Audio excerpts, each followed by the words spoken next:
મેં આજે નવો આઈફોન લીધો. આઈફોન ફોન જોયો છે ને?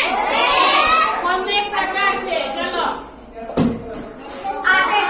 ચલો સોમ. મેં આજે બટરફ્લાય જોયું હતું. બટરફ્લાય એટલે